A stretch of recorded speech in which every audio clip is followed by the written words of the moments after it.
Hi, I'm Hal Roberts. This is Bridge City News. Here's some of the top stories we've been following.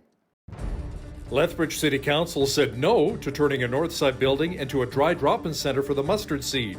We hear from a councillor who explains why he voted against the motion. Alberta Health Services says Lethbridge has some of the highest overdose deaths in the province. We have the numbers for you. And we have reaction on Bill C7, or the new Medical Assistance in Dying Bill, which received royal assent. Your nation, your province, your southern Alberta. From the heart of Lethbridge, it's Bridge City News with Hal Roberts.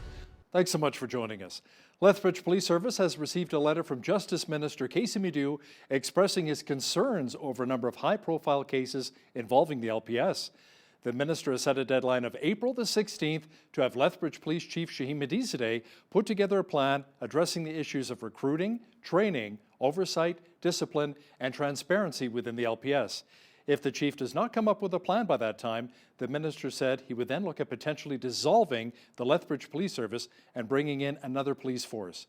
In a statement today, LPS had this to say: "We are confident that the service is on the right path to correcting past behaviors and restoring public trust. We are committed to demonstrating our dedication to these goals in the months and years ahead."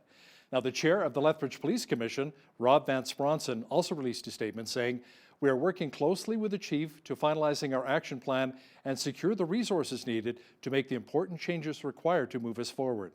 In a recent interview with Bridge City News, Vance said one of the main concerns of the Justice Minister is restoring public confidence.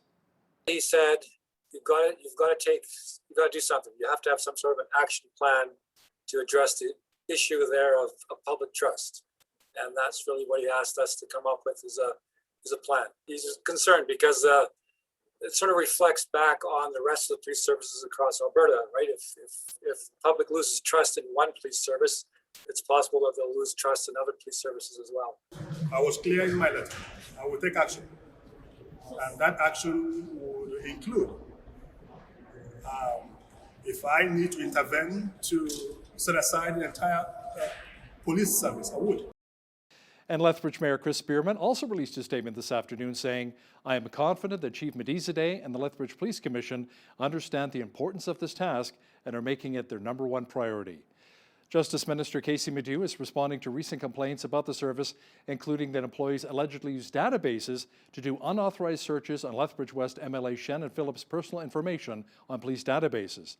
5 officers were also recently suspended after they were allegedly involved in creating toxic memes of the previous administration and Phillips.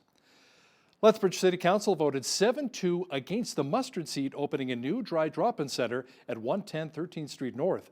The Christian organization has been looking into a few locations in our city to help some of the most vulnerable. Lethbridge Mayor Chris Spearman and Councillor Rob Miyashiro voted in favour. Councillor Blaine Higgin was one of the 7 who voted against the motion and explains why. I'm highly supportive of the organization. As I mentioned numerous times on that organization, the Mustard Seed, and the incredible work that they've done throughout other communities. My biggest reason was it was location. Location was everything here. We had business. We heard from multiple businesses in the area, and they're struggling. They're struggling because of past occurrences with the SCS being very close by, and now with COVID. And they're just coming out of this, and it's just something that they were very concerned with. So I think it's important that we do support our businesses throughout this these trying times. But understand this: we do need to make sure that we still work on helping those most vulnerable in our community, and that's together collaborate with the faith-based organizations, city, province, and anybody, especially being those that are working in the community social agencies in our community, to get this work done. Higgins says the city will work with a mustard seed to find a potential alternative site for a new dry drop-in center. Streets Alive unveiled their 18-bed recovery home on Wednesday. Bridge City News was given a tour of the space. The all-female home aims to bring sobriety, accountability, and healing for women in our community. As Ainsley O'Reilly explains, staff members of the nonprofit agency say it is God's grace that has allowed them and the project to flourish. The instant I walked in this house, I felt love, the love in this house, the prayer that this home has been soaked in.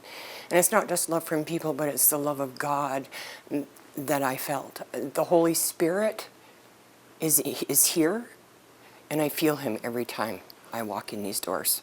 For Streets Alive, it's been a 15-year journey. The home itself is beautifully decorated, and intentionally so. Because they've never been exposed to something this nice. They've always been used to having secondhand. Some of them have slept on floors. Some of them have slept in sleeping bags in the coulees. And for them to, I remember one girl came in once and she went, I have my own comforter. And then she went, I have my own bed. And she just started to cry. We have no idea the impact on somebody who is that broken to feel like they don't deserve a home like you and I. And they walk into this home and we work with them so that they understand they actually deserve this.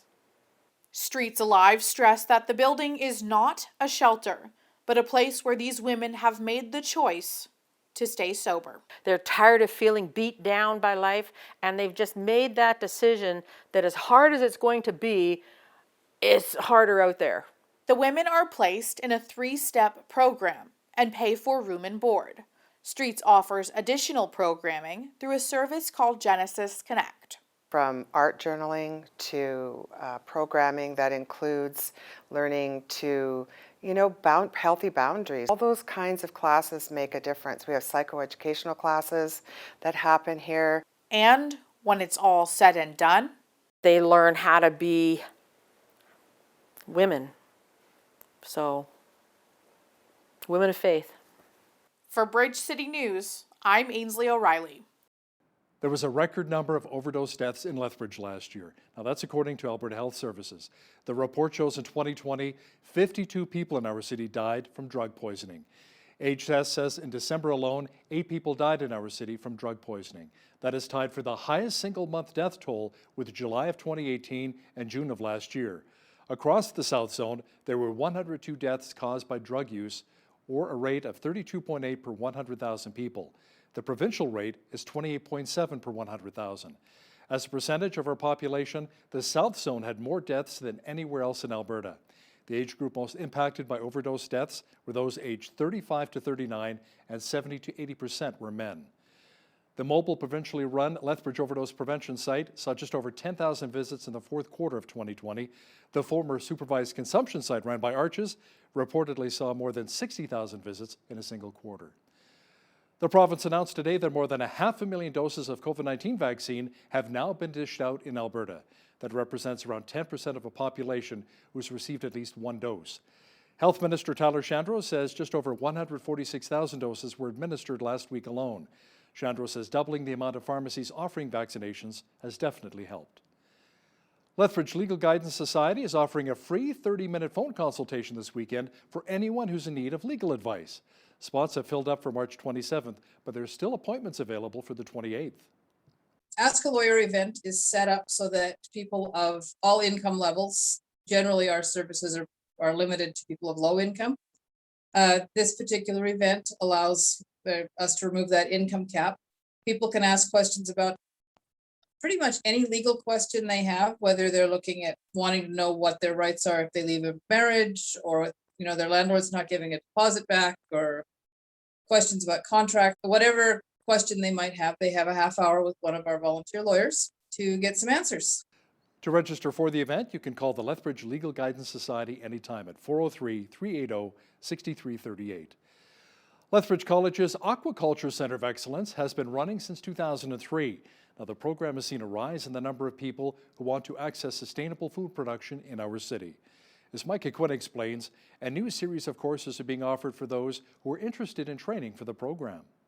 The center specializes in aquaponics, which is an integrated system where fish and plants grow together. Aquaponics, its simplest form, is aquaculture, raising fish in water intensively, and then plants. The plants basically take the nutrients out that the fish are putting in, and so the fish are actually feeding the plants.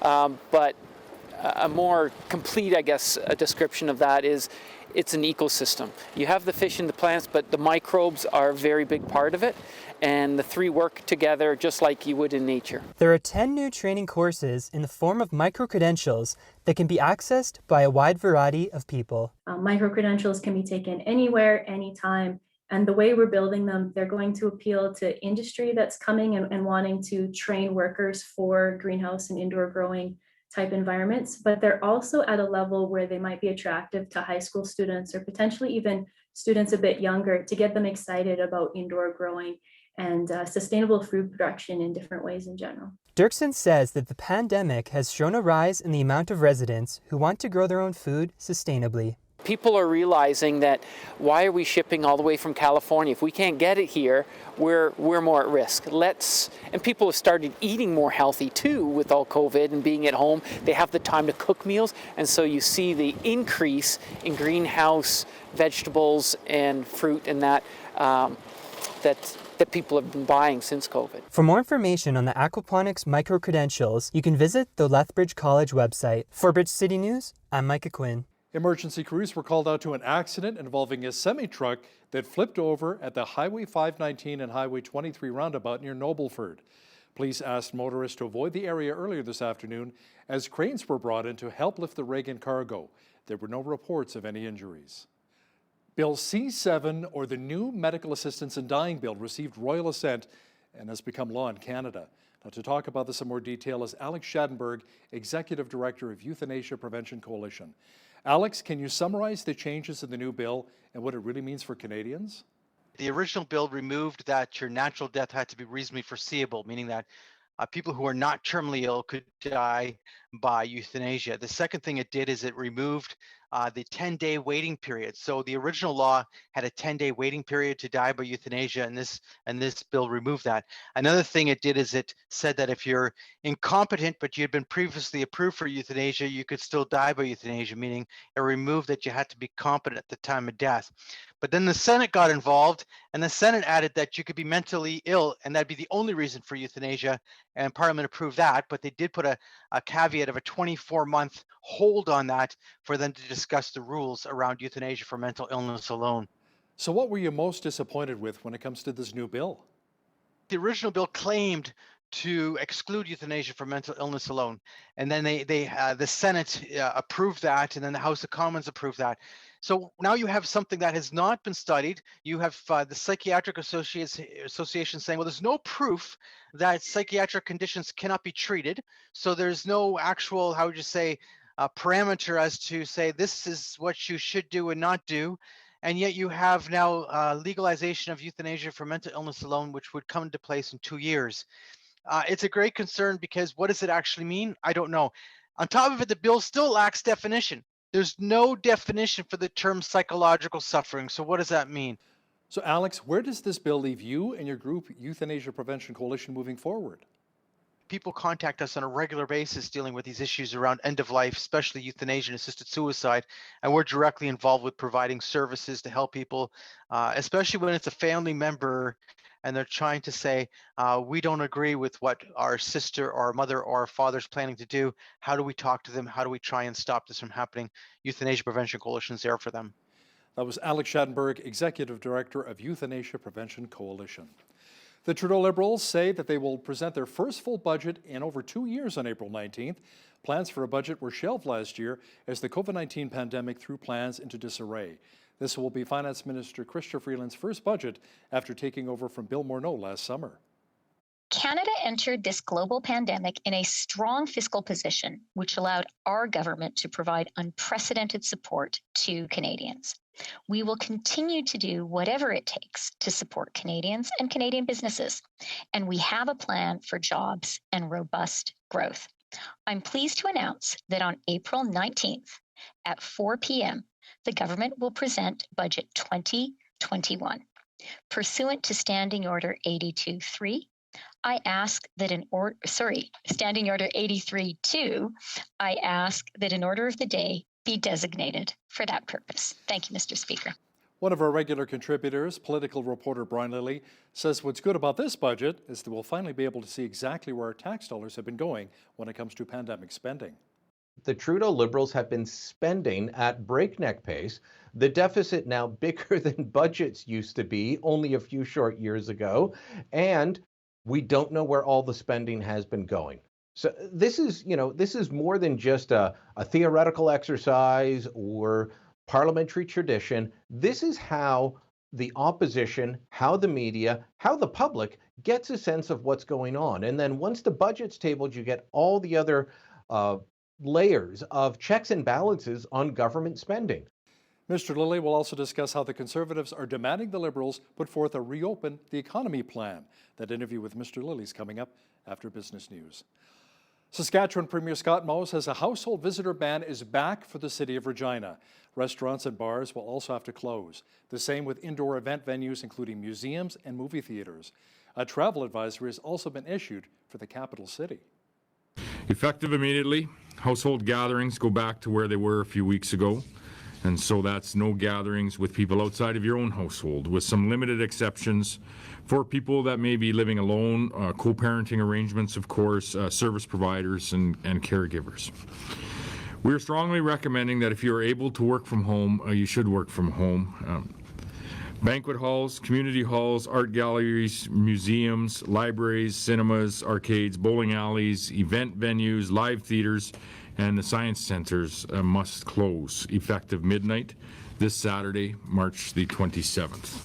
Saskatchewan has also dropped the age for booking COVID-19 vaccinations. The provincial health authority says anyone 65 or older, along with anyone in the far north who is 50 or older, can now book a shot. Ontario Premier Doug Ford says the province will earmark $3.7 million in its budget to help seniors and those with disabilities get vaccinated. Details of a plan to transport those who need a ride to vaccine clinics is still in development. We will make sure that anyone in Ontario who wants a vaccine gets a vaccine. The COVID-19 pandemic has disproportionately impacted people with disabilities and seniors with mobility issues. Often, they are without independent means of transportation. They may rely on accessible public transportation, and traveling long distance by taxi or ride sharing is not an option. So we are going to remove this barrier. We will quite literally drive you to your vaccine appointment. You know, there's a reason why Lethbridge is called the Windy City. Lots of strong winds again today, but fairly mild. Sadly, the mercury will be dropping, and there's a chance we may even see some snow mixed with rain. Complete weather details are on deck. Lots of cloud cover and wind in southwestern Alberta again today. Jeanette Rocher is back with a complete look at the weather forecast. Jeanette, the long-range outlook makes it look like Mother Nature's playing with a yo-yo a bit. It's up and it's down, cool, the chance of snow on Thursday, then warm for the weekend, and then it cools off again. Yeah, well, I certainly wish that she would make up her mind, Hal, because as early as this evening, we could see some rain changing to flurries overnight. We could see about 2 centimeters of the white stuff overnight and into tomorrow, Thursday, another 2 to 4 centimeters. That snow should be clearing up by Thursday afternoon, leaving us with a high of 3 degrees on Thursday. Into Friday, 7 degrees, mix of sun and cloud.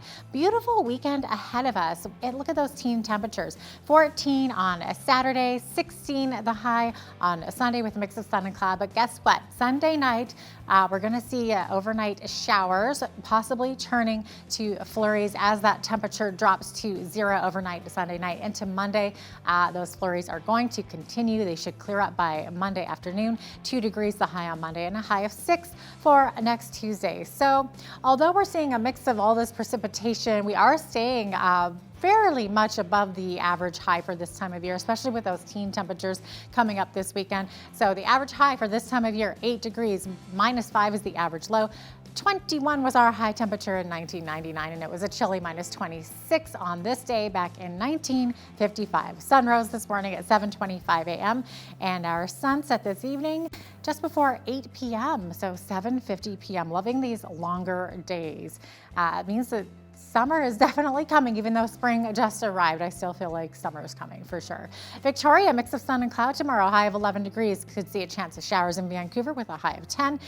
2 degrees the high in Edmonton. Edmonton experiencing some flurries and showers overnight. Should clear up by tomorrow. Calgary expecting 5 centimeters of snow overnight tonight. That snow continuing into tomorrow in Calgary.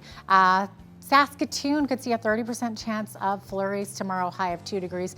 Mix of rain and snow tomorrow in Regina, high of 6. 7 degrees the high in Winnipeg with a mix of sun and cloud, and they could experience some wind gusts up to 30 kilometers per hour there. Toronto could see a risk of a thunderstorm overnight tonight, but clearing up tomorrow. 16 degrees the high there.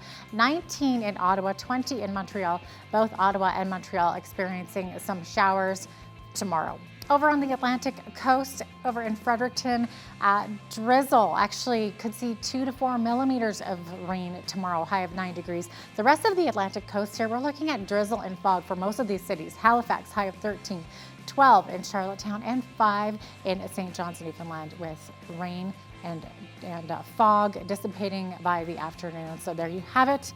That is your forecast. Westjet is restoring flights to many eastern Canadian cities. The airline announced that beginning June 24th, it will be flying into Charlottetown, Fredericton, Moncton, Sydney, Nova Scotia, and Quebec City once again. The same day will also see the return of flights between Toronto and St. John's, Newfoundland. The withdrawal of airlines from smaller markets raised concerns about connectivity issues and took a toll on businesses in the Atlantic provinces, including the smaller airports, which rely heavily on revenue from airlines and passengers. The founder of Win Mobile says the proposed Rogers takeover of Shaw Communications means less competition and higher prices for consumers. Anthony Lacavera says Rogers, Bell, and TELUS will never face real competition until Canada makes big changes to telecommunications industry rules. He says governments and regulators keep saying they want healthy competition but fail to deliver. Lacavera sold Win Mobile to Shaw in 2016 and says to succeed as an independent, it would need policies that limit the power of the big three telecom firms. Canadian businesses hit hard by the pandemic are calling on Ottawa to extend emergency relief programs beyond the current deadline of June the 5th. The coalition of hardest hit businesses is calling for the federal wage subsidy and the red subsidy programs to be continued until the end of 2021. A survey conducted by the group says 60% of businesses will go under without sustained access to federal support programs. Only 14% say they had enough financing to survive. Around 12% say they have enough resources to barely stay afloat. Microsoft is boosting its presence in Canada with the addition of 500 more tech jobs in Vancouver and a new Toronto Innovation Centre. It says the new facility in downtown Toronto will give customers a place to test early capabilities and share digital best practices. A spokesperson for Microsoft says they zeroed in on Canada because of a talent-rich technology sector. The comment came as Ottawa teases that regulations for big tech are coming soon. Now, here's a look at today's markets. The TSX was down 41 points in the day to finish at 18,628. The Dow was down 3 points to 32,420. The S&P 500 was down 21 points to 3889, and the Nasdaq was down 265 points in the day to finish at 12,962. West Texas Intermediate Oil was up 309 to $60.85 US per barrel. Natural gas was up a cent to $2.52 US. Gold was down 24 cents to $17.3445 US an ounce, and silver was up a cent to $25.10 US an ounce. Wheat is at $305 per metric ton, barley's at $310, canola's at $7.87, and corn is at $331 per metric ton. Live cattle were unchanged at $119.13. Feeder cattle were up 33 cents to $135.78, and lean hogs were up $1.30 to $97.78. The Canadian dollar was up slightly over the past 24 hours to 79.51 US.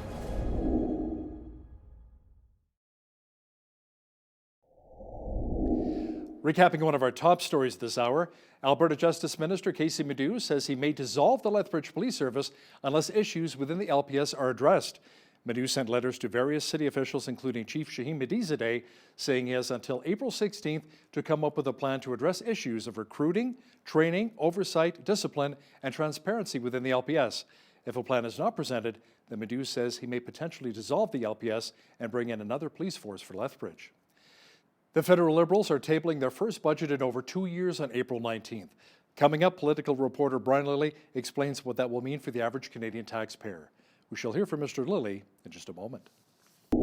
The federal government will release its highly anticipated budget on April the 19th.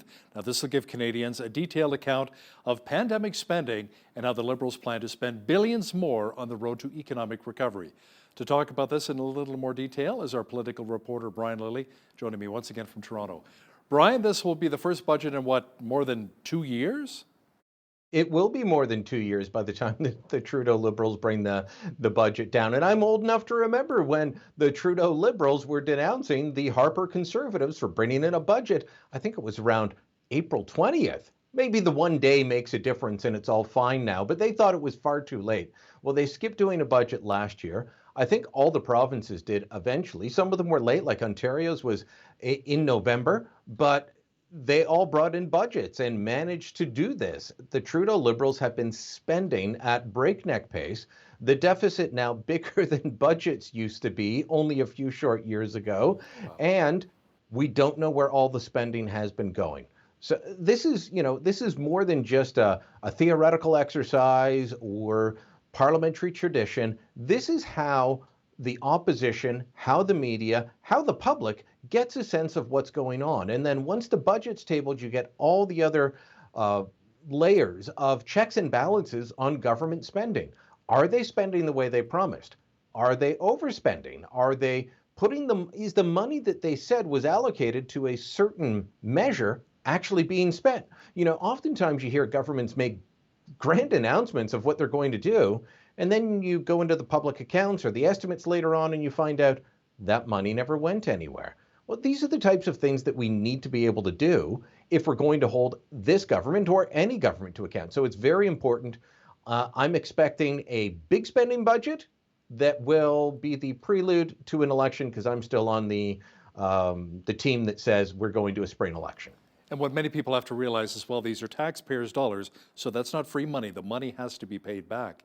Brian, federal Conservative leader Erin O'Toole has called on the federal government to present a strategy for reopening the economy around 3 weeks after passage.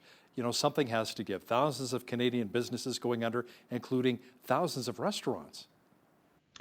Restaurants, bars, gyms, personal service, you know, the hair salons, the barbershops, the nail salons, all of these places that haven't been able to operate or haven't been able to operate fully. It all depends on where you live and what the restrictions are like. And while these are provincial and at times municipal restrictions that are put in place, the Conservatives' argument is kind of twofold. One, the federal government is the leader in the pandemic response. Two, they have at times called for further restrictions. They're still saying it's not time to lift restrictions. So the Conservatives are saying, tell us when, show us a plan. How will it work? And will that include, you know, how vaccines are being rolled out across the country, which is still quite a mess. So I think this is a good idea. Will the Liberals listen? Will the opposition parties join in? I don't know. There's still many Canadians who say it's too soon to reopen and we should just keep shut down. Well, I don't think that that's going to stand for most Canadians as the weather gets warmer and the days get longer. The federal Conservatives held their convention recently, Brian, and despite things going fairly well, a lot of the mainstream media coverage is about an issue the Liberals want to fight the Tories on, which is climate change. Yes, all the focus is about how Erin O'Toole gave a great speech, but those knuckle-dragging Conservatives voted to deny that climate change is real, which of course is not actually a thing. I'm sure there were people participating in the convention who would like to vote and say, no, climate change isn't real, it's not happening, or if it is happening, I welcome it, you know, variety of things. But here's what really went down. There were a number of environmental measures discussed in the policy side of the vote. And unlike other parties, the Conservatives, well, unlike the Liberals, the Conservatives allow the membership to vote on party policy. Now, does that mean that's going to be in the platform or that's what the leader will focus on? No, but they at least get to debate and talk about the policy. And they've already voted in numerous times at past conventions, including recent ones, that climate change is real. There was an attempt to put it in again into the policy document, and some people said, why are we putting it in a second time? We're not going to repeat ourselves. That's what really went down. But look, bottom line, we heard for weeks that the Conservative convention was going to be a disaster, that Erin O'Toole was losing control of his party, that nothing good was going to happen. He had a good convention. He had a good speech. It's tough to tell how the audience was reacting to it because he's almost alone in a room delivering the speech to no one.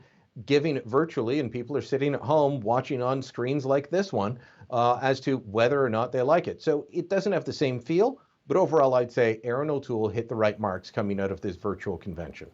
So Brian, many people are wondering though, because it appears that the Conservatives have gone a little bit to the left, so they're more of a centrist party, that they're actually liberal light. Are there any fundamental differences between the Conservatives and the Liberals right now? I would argue that there are. And look, in leadership races, parties go towards their fringes into the sides, and then in an attempt to win the election, they have to appeal to voters who are in the center. And that's what Erin O'Toole is doing. It's standard political playbook, whether we're talking the Conservatives here, Republicans in the States, the New Democrats will do that on the left side of the spectrum. The Liberals, to a degree as well, they'll campaign very left and then come in and try and win over the voters who are in the mushy middle, because a lot of people are set in their ways of who they're voting for, but there's a core of people who float around, and those are the ones you've got to win over if you're going to seize power. Now, what are the differences? Well, Erin O'Toole has been looking for a more free market way of dealing with the economy in terms of helping people. His calls in terms of pandemic response have not been you're spending too much or we need to spend more. It's we've got to spend it in the right way. He's also been harder on China than Justin Trudeau has been, and he has been for many years. It's not a trendy thing for him. So there are a number of differences between him and the Liberals, and to say that he is just Justin Trudeau light, I think does him and the party a disservice. And he's also been a big supporter of the energy sector as well, where the Liberals may not have been so much, especially out here in the West, right? Now let's talk about vaccines for just a moment, Brian, in particular, the AstraZeneca shot, which many people had serious concerns about. The U.S. regulator says AstraZeneca may have included outdated information when released clinical trial results. Can you explain? And it's not that the data can't be used, it's that they needed more up-to-date data. So, it was from earlier in the trials. AstraZeneca has a real bad PR problem going on, which is too bad because when you look at the real world examples of it being used, as it has been extensively in Britain, it's doing very well. Keeping people over the age of 80 out of the hospital and from dying, it's doing remarkably well. And that's what you want a vaccine for this type of thing to do. Keep people out of the hospital, reduce the death count that we all saw was going on with COVID-19. But they've had issues around the United States approval. They've had claims that it wasn't safe for people over 65 just because of the way that the clinical trials were done. They had a bunch of countries say that, European Union countries say that they weren't going to use it because of fears of clotting. Then they walked it back. Now they're demanding that they get more of it. There's a lot of politics at play, especially between the EU and Britain, where AstraZeneca was and the University of Oxford developed the vaccine. There's a lot of politics between the EU and Britain over this that unfortunately I think is going to lead to a lot of people being scared or concerned about taking this particular vaccine. I've had people email me saying, I'm not taking that garbage, I'm waiting for the good stuff. I've heard from others who say, you know what, I'll take the first vaccine that's offered to me. I want to have this thing over with. Now, Brian, Canada could soon get 1.5 million doses of the AstraZeneca vaccine from the United States. The U.S. says it doesn't need it. Now, this is on top of more than 1 million doses of the Pfizer vaccine this week? Is it safe to say that we're slowly catching up with other countries when it comes to a healthy supply of vaccines? Not quite yet, and the key word there would be slowly. Look, this is a big improvement from 6 weeks ago when we were getting 0 doses delivered some weeks, or we were getting just a fraction of what had been promised.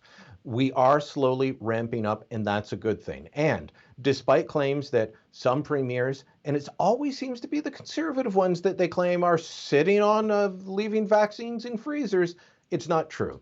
They're using them at a responsible pace. In Alberta, in Ontario, most of the provinces are going at a reasonable and responsible pace without running out. And I'll give you an example of why Saskatchewan was perhaps one of the more aggressive ones in trying to get needles into arms and use up doses as fast as possible. Last week, we found out that Moderna, we were expecting just shy of 900,000 doses of Moderna this week, and appointments had been booked. Well, the provinces are only getting 30% of their promised doses, and the other 70% is showing up next week. That meant that Saskatchewan had to rebook tens of thousands of appointments because they are being more aggressive. Ontario, Alberta, British Columbia, they're still being aggressive. They're still, by the time the next shipment is showing up, they've used more than 90% of the doses, but they're going a bit slower so that when events like this happen, they're not calling up Granny and saying, you can't come in on Tuesday, you can't come in on Thursday. And they're just trying to go. The vaccines are showing up at irregular intervals. For example, this week, Pfizer showed up on Monday. A couple of weeks ago, it showed up on the Friday. And the provinces have to be ready and manage this properly so that there's no interruption. Brian, as MPs continue to probe allegations of sexual misconduct surrounding former Chief of Defence Staff, General Jonathan Vance, a former aide to former PM Stephen Harper says Vance was not truthful when questioned about the allegations back in 2015. And back in 2015, when an ad hoc committee had recommended to then Prime Minister Stephen Harper that General Jonathan Vance become the next Chief of Defence Staff, the allegation was not the one that we're dealing with now. The allegation was that in 2013-14, he'd had a relationship with a woman under his command, but from the American military. And Harper asked him about it because this had been raised as a possible issue. Well, Vance was able to inform the Prime Minister, yes, I was in a relationship with a woman when I was stationed at the Joint Command Base in Naples, Italy. That woman's now my fiance. That seemed to settle it. Harper asked, is there anything else I should know about? He said no. And that's where Ray Novak, Harper's former chief of staff, who was in the room at the time, says, if these allegations are true, then Vance did not tell the truth to the Prime Minister. There were other rumors at the time about various things, but nothing that the government was able to, discover through investigation. They asked then National Security Director Richard Fadden to look into it. They couldn't find the name of a woman to complain, so they moved on. The allegations took on a bit more weight later on, and instead of investigating them, the Trudeau government gave Vance a pay raise. Both of the Canadian Michaels, Spavor and Kovrig, had their secret trials in China. Both were charged with spying, Brian. What do we know about what went on during the trials, and what will the outcome be? I mean, is this really a death sentence for both of the two Michaels? We know very little about what went on because the trials were held in secret. The Canadian officials weren't allowed in. There was a good show of foreign diplomats coming out to show support, but as far as what the allegations are, how the trial went, we don't really know. Now, there are some analysts like Charles Burton from the Macdonald-Laurier Institute, who I've interviewed many times, a very smart guy, used to be a diplomat for Canada in China, knows the situation.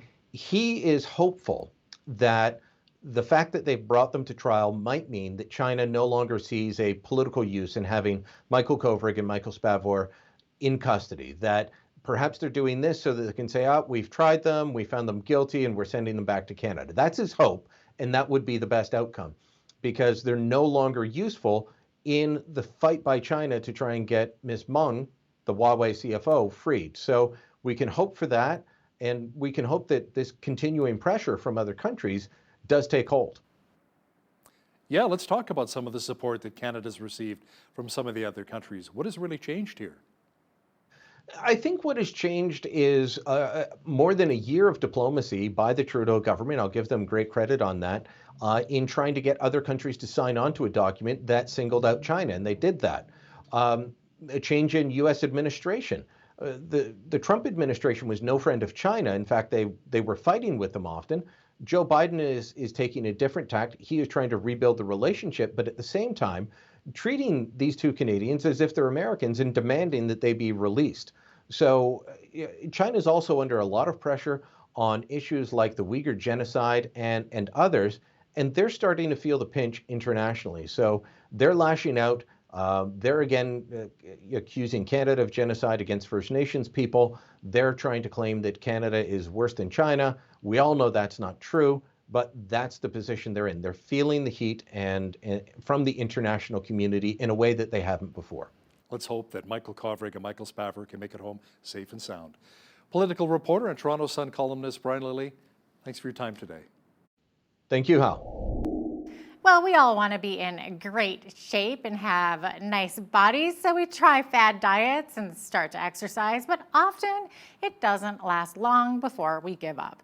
How can we find a way to get fit, stick to it, and stay fit? Joining us today to chat about this is Shane Garner, owner of Anytime Fitness, right here in Lethbridge. Welcome to Bridge City News, Shane. Perfect. Thank you very much for having me. Excited to be here. Yeah, of course. So first of all, can you tell us a bit about what kind of a gym Anytime Fitness is? Do you do personal training or do you do classes? Absolutely. So we're a commercial gym. We're located at 338 University Drive West. So that'd be right across the street from Save On Foods on the west side. We're a commercial gym with 24-hour access. We offer memberships, personal training, group training, supplements, and nutrition programs.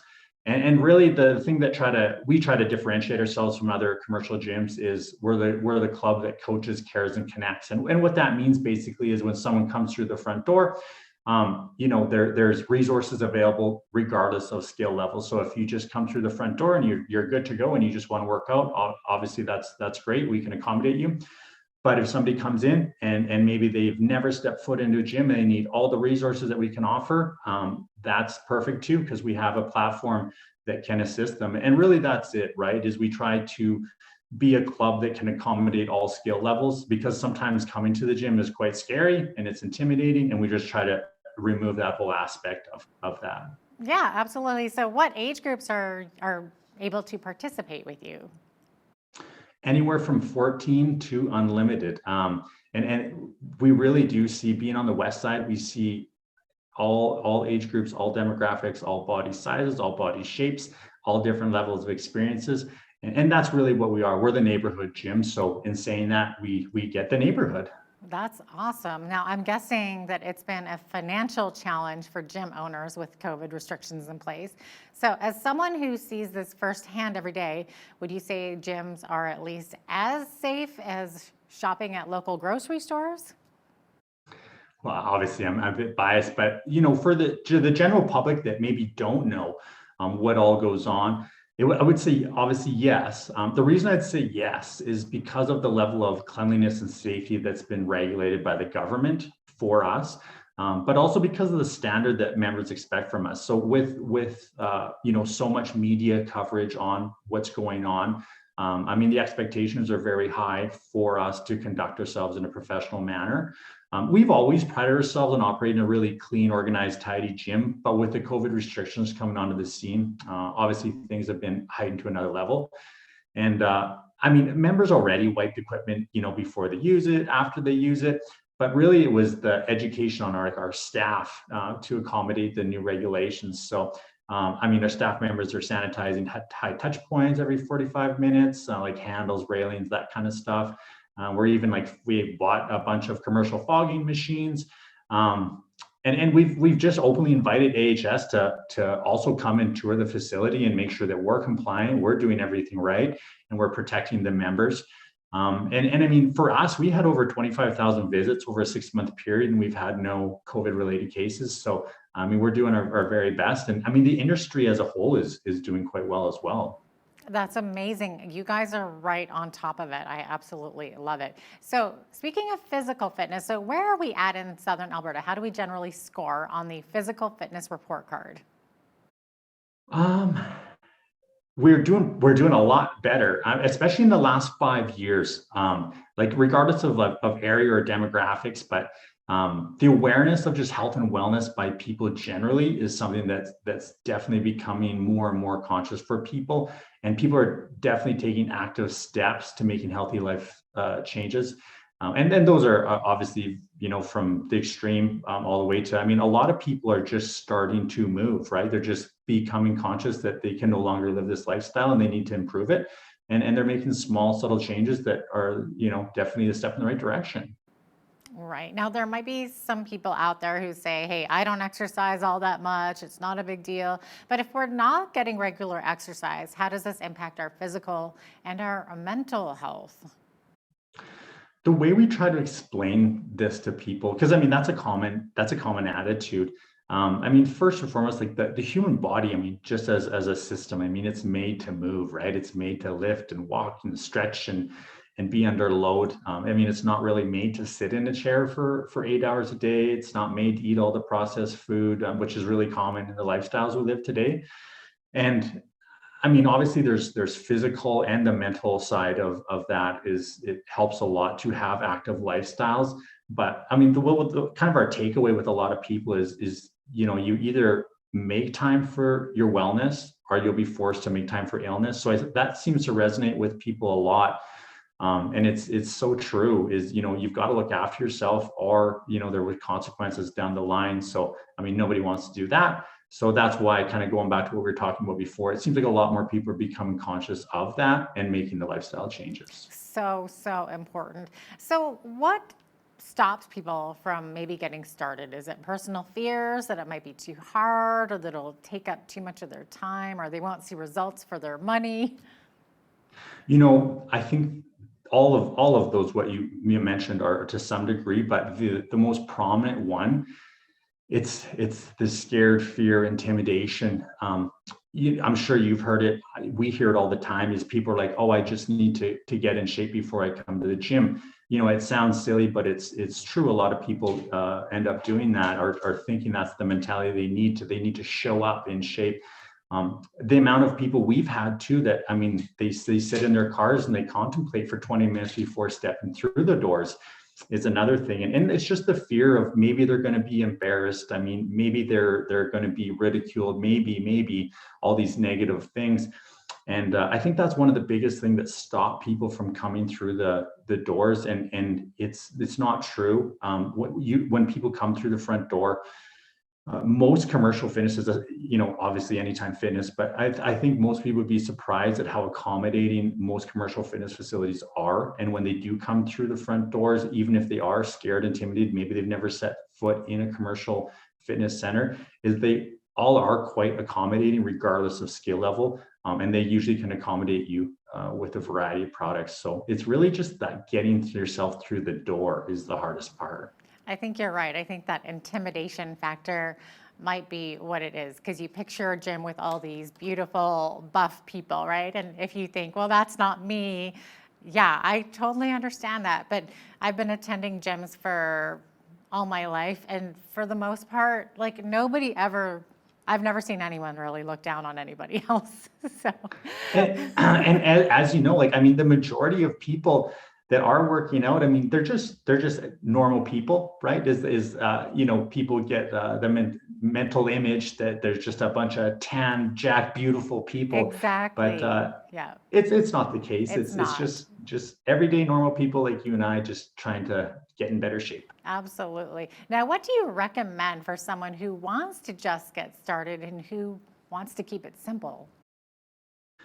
You know, it depends on the obviously the level of experience and level of current physical activity and all that. But I mean, just average Joe, just looking to get in better shape and maybe have never entertained an active lifestyle, it's really just moving. Just start moving. You know, a recommendation we always make for people that are just starting to get into it is everyone carries a cell phone around them. It already usually tracks your steps for you. And even just tracking your steps is a step in the right direction. For most people that are just getting into it, is we tell people to aim for about 3,500 steps a day. Maybe if you're a bit more advanced, then shooting for 5,000 steps a day.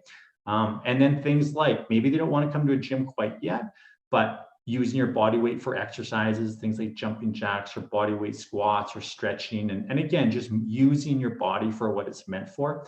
And of course, making healthier food choices is another one that we would recommend. Right, absolutely. And that's all stuff you can do in the privacy of your own home too. Absolutely. Yeah. I love that. Now, how important is the cardiovascular part of an exercise plan, and what would be some good alternatives to running for those that might have some joint issues? For the jogging, because that's another one, right? Where people think, well, I'm gonna get in shape, I'll start running. And running is quite advanced for the majority of people. It's usually not the recommendation we make. It usually can be quite hard on the body, especially if it's untrained. So we usually don't recommend jogging, and it's rarely a good fit for most people, especially people that have been inactive. But other alternatives, like I said, would be like walking is a really good start. Walking with an incline, if you do have access to a treadmill, is a really good start to start challenging yourself. If you do have pre-existing hip, knee, joint concerns or issues, is like ellipticals would be another one. It's very low impact. Steppers, swimming, biking. Those are all really good choices to kind of exchange for the jogging. And usually, typically, people work themselves up to running, but it can be very hard on you if you're just going from a completely inactive lifestyle to jogging, and then it kind of makes you feel beat up and tired, and maybe you're not going to have that for the long duration, right?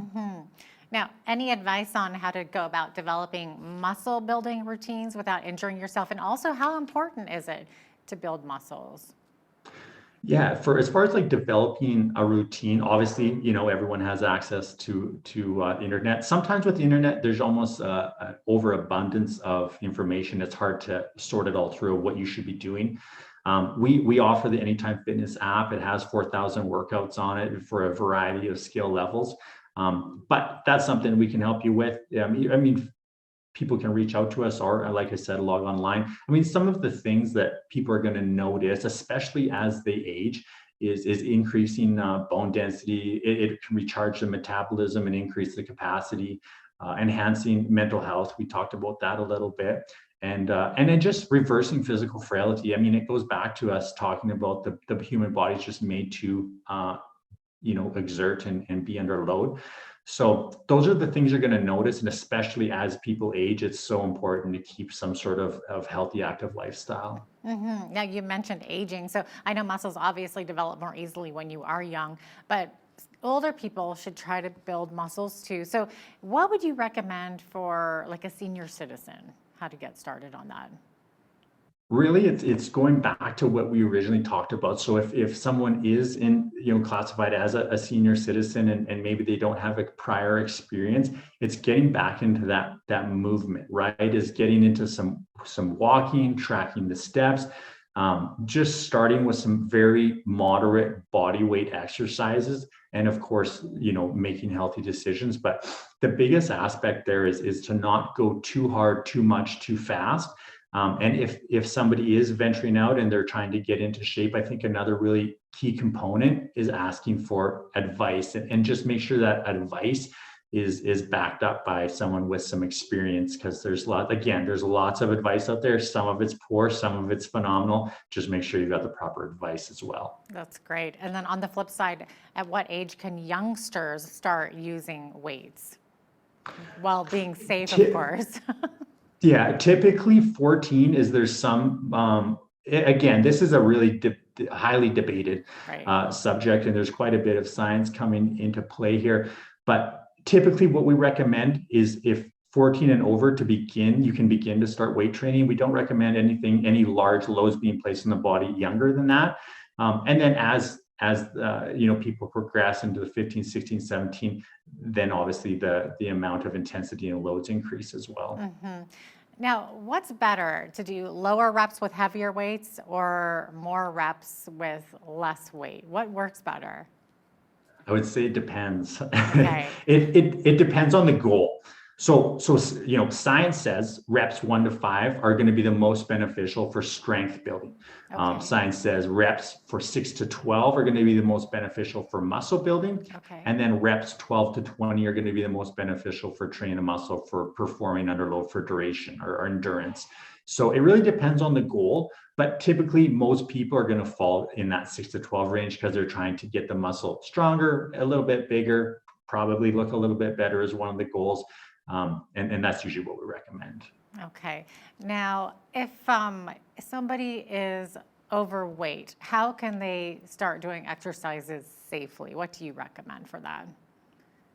A lot of, again, if overweight and inactive, again, a really good place to start maybe building the confidence and even just kind of learning your body of what it's capable of and what it's not capable of at the moment is, again, just going back to that movement, is start moving, start getting out there, tracking your steps, and just start building that foundation so that you start to explore your body and realize what it, and then as you do that, you're going to gain confidence and you're going to want to gradually move into a commercial facility. I'm not saying that's the only way, but that's really a typical way to do it. I mean, I don't want to paint the wrong image either. And of course, you can just show up to a commercial fitness facility and they'll be glad to have you and they'll accommodate you too. So the nice part about that is you're going to get the expert advice right out of the gate. But it just depends on the comfort level. Right. And of course, we want to encourage viewers who might be struggling in this area. So do you have any clients at Anytime Fitness who maybe defied the odds and have lost a significant amount of weight? Any success stories? So weight loss is one of our specialties there. We've actually had multiple examples of clients losing over 100 pounds, and the 100 pounds is obviously significant.